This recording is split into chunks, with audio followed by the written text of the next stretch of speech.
নমস্কার বন্ধুরা, আরও একবার তোমাদের সকলকে আমার চ্যানেলে অনেক অনেক স্বাগত।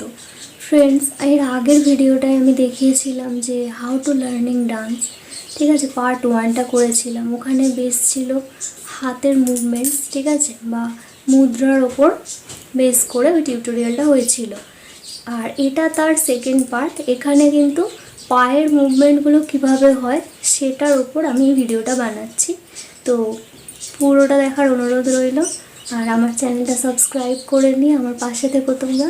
তো চলো বেশি কথা না বলে ভিডিওটা শুরু করা যাক। তো ফ্রেন্ডস, বাংলা যে কোনো নাচের ক্ষেত্রে, রবীন্দ্র, নজরুল, লোকনৃত্য, যে কোনো ক্ষেত্রে পা আমরা কিভাবে ওঠাই, প্রথম তোমাকে পা ওঠানোটা শিখতে হবে। তো পাকে আমরা বিভিন্ন রকমভাবে ওঠাই বিভিন্ন স্টেপ করার জন্য। তো সেগুলো এক এক করে প্রথমে আমি তোমাদের বলে দিই। তো প্রথমে আমরা পাকে এরকম পিছনে এইভাবে উঠিয়ে থাকি, ঠিক আছে। পাকে আমরা এইভাবে কিন্তু উঠিয়ে থাকি। এরকম তোমার ফেস থাকবে সামনের দিকে, ঠিক আছে, আর পাটা এরকম সাইড ফেসে উঠবে। যে কোনো পা, এইটা ডান পা বা বাঁ পা, একইভাবে এরকম কোনো স্টেপ করার সময় আমরা পাকে এরকম সাইডে তুলি। আবার পাকে আমরা এরকম সাইড ফেসে এরকমভাবে এইভাবেও কিন্তু তুলি। এটাও বহু ক্ষেত্রে ব্যবহার হয়, সেটা ডান পার ক্ষেত্রেও হয়, আবার বাঁ পার ক্ষেত্রেও হয়। আবার ধরো তুমি ফ্রন্ট সামনে এভাবে দাঁড়িয়ে আছো, আবার পাটা কিন্তু আমরা এভাবেও তুলে থাকি, ঠিক আছে। যেমন ধরো এরকম একটা কোনো ভঙ্গিমা প্রকাশ করতে, সেটা ডান পা বাঁ পা দুটোর ক্ষেত্রেই সমান। তো পাকে আমরা মোটামুটি এরকমভাবে তুলে থাকি। এবার তোমাদের দেখাবো যে আমরা বসি কিভাবে, বসার সময় পাগুলো কিভাবে থাকে। তো আমরা এরকম পাটাকে ভি করে নিয়ে, ঠিক আছে, গোড়ালিটা তুলে টোয়ের ওপর বসতে পারি এইভাবে, ঠিক আছে। এইভাবে আমরা অনেক সময় বসে থাকি। সেকেন্ড আরও একটা হয়, আমরা হাঁটুটা মাটিতে এইভাবে রেখে এইভাবেও বসে নানা রকমের স্টেপ কমপ্লিট করে থাকি। তো এই গেল বসা। এবার তোমাদের দেখাবো যে মাটির উপরে পাটাকে আমরা কিভাবে প্লেস করি। তো মাটির উপরে সবসময়, আর একটা কথা ফ্রেন্ডস, বাংলা যে কোনো নাচ করার ক্ষেত্রে কোমরে যখন আমরা হাত দিই, তো এভাবে নয়, হাতটা এভাবে দেওয়া হয়, ঠিক আছে।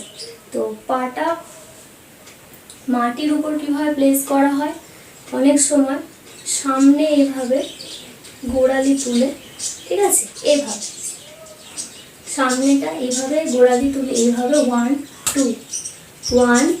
2 এইভাবে প্লেস করা হয়। আবার পিছন দিকে কখনো এরকম টোয়ের ওপরে রেখে, ঠিক আছে, এইভাবে 1 2 এইভাবেও করা হয়।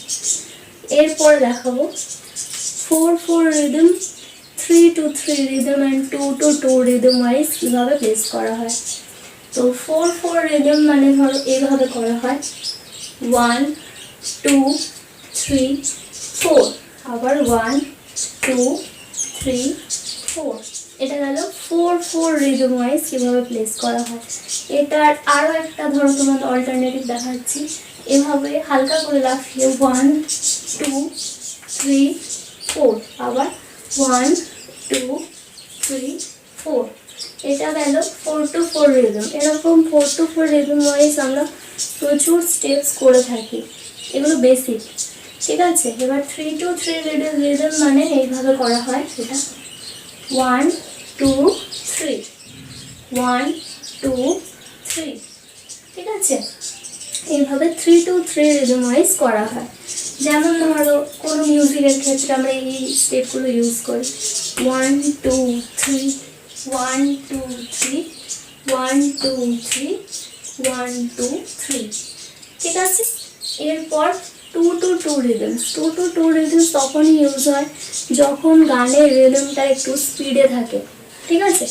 তো সেক্ষেত্রে আমরা প্রথমে ডান পা সামনে রেখে বাঁ পা পিছনে যখন থাকবে তখন এইভাবে গোড়ালি তুলে থাকবে, সামনের পাটা পিছনের পা, সামনের পা পিছনের পা, এইভাবে 1 2 1 2 1 2 1 2। আবার বাঁ পার ক্ষেত্রেও সেম, যখন যে পাটা পিছনে থাকবে সেটা অবশ্যই কিন্তু টোয়ের ওপর থাকবে সবসময়, এইভাবে 1 2 1 2 1 2 1 2। ঠিক আছে? তো তো এগুলোই ছিল পায়ের বেসিক কিছু স্টেপস। তো তোমরা এগুলো প্র্যাকটিস করবে, আর কোনো রকম যদি অসুবিধা হয় বুঝতে তাহলে আমাকে কমেন্ট সেকশানে জানাবে। তো দেখা হচ্ছে আবার কোনো এক নতুন ভিডিওতে।